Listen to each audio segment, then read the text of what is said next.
Olá, amados, é um prazer ter vocês novamente no nosso canal, Vinho Novo em Áudios Novos. E hoje eu queria dar continuidade com vocês sobre os dias de Eliseu, né? Que nós começamos a falar no vídeo passado, com algumas coisas que são interessantes para que você também leia a Escritura como uma visão diferente, né? Sobre esses textos, né? Então, quando você lê, você vai ver esses pontos e Deus vai com certeza acrescentar novas revelações a você. E hoje eu gostaria de trazer para vocês alguns outros pontos em relação aos milagres que Eliseu fez, né? Que ele estava apontando para os dias de Cristo, os dias da implantação do reino, da justiça de Deus sendo implantada em nós para nos tornarmos justos. E nesses dias que a gente pode identificar nesses milagres, um dos milagres que é muito interessante a gente ver é a questão da purificação da água, né? Que a água ela provocava aborto.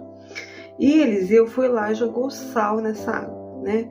Então a água que o povo tinha, que era a palavra dada pelos fariseus, era uma água, mas que ela tinha que ser purificada com sal, purificada com aquilo que poderia conservar e dar vida, purificada de uma forma que iria tirar a morte, a infertilidade que a palavra misturada com a religião estava trazendo para o povo naquele tempo. Então Jesus veio para purificar as águas, tá?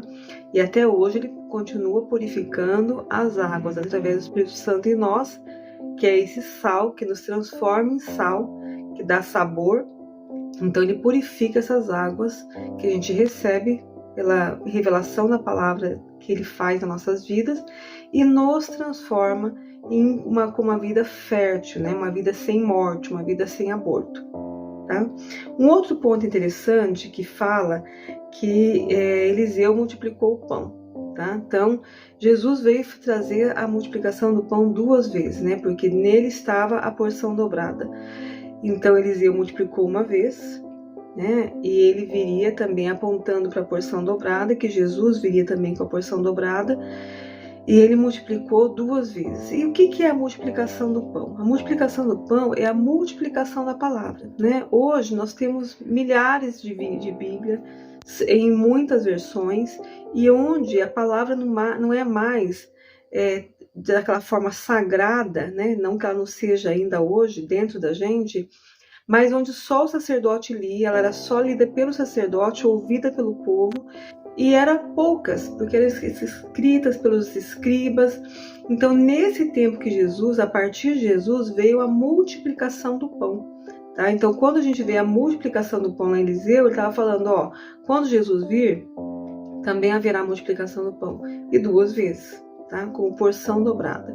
Então, hoje nós temos um pão multiplicado. Todos têm acesso à palavra, todos têm acesso com sobra da palavra, em se fartar da palavra. Então, Jesus veio para também falar, olha, em dias de Eliseu, né, que é a vinda do Messias, que é onde Jesus, no tempo que Jesus veio, que é o tempo hoje, né, e teria a multiplicação da palavra.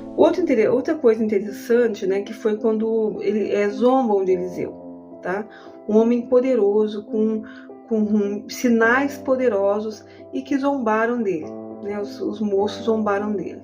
E o ministério de Jesus, ele veio também com esse poder, né, muito maior, numa amplitude muito mais, e que mesmo com tudo que foi visto, tinha zombaria, né? A própria entrada dele em Jerusalém, e depois a forma que ele foi crucificado, Jesus Nazareno, rei dos judeus, crucificado entre 2 ladrões. Então Jesus, ele estava debaixo dessa zombaria, né?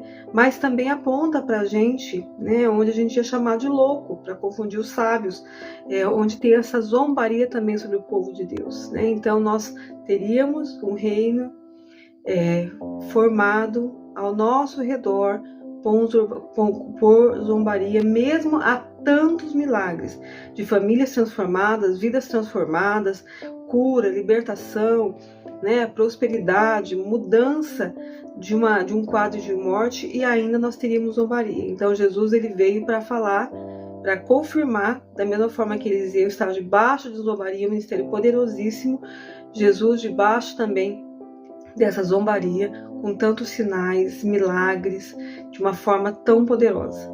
E outra também, o que é interessante, que essa conversa com o Espírito Santo que a gente tem, né, é que teve lá o milagre do machado que flutuou na água, né?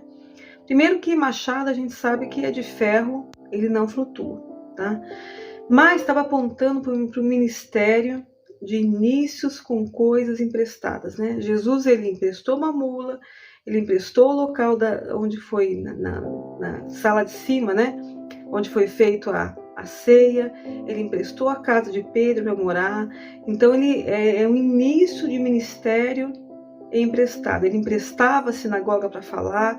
Então esse sinal de Eliseu aponta para o início das coisas emprestadas, né? Com coisas emprestadas. Então o que Eliseu dirigia eram os seus discípulos e ensinava, estava pequeno, né? E teria que crescer.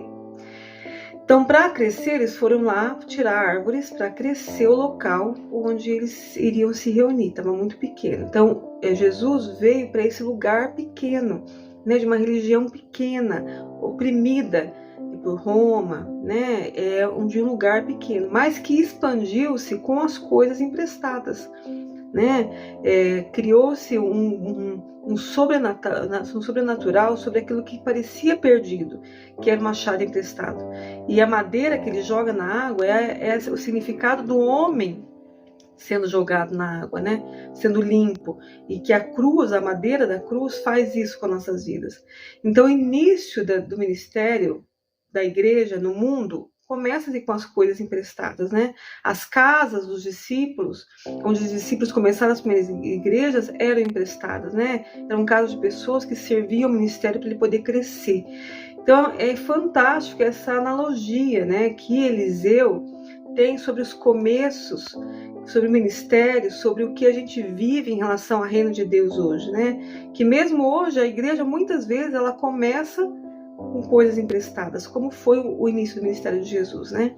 E a gente iria continuar assim.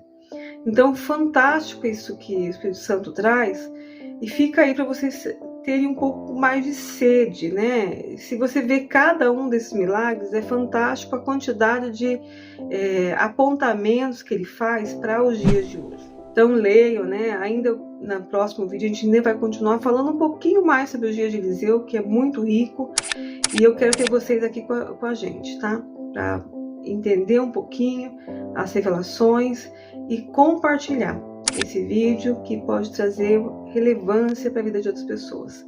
Obrigada pela atenção de todos e um abraço a vocês.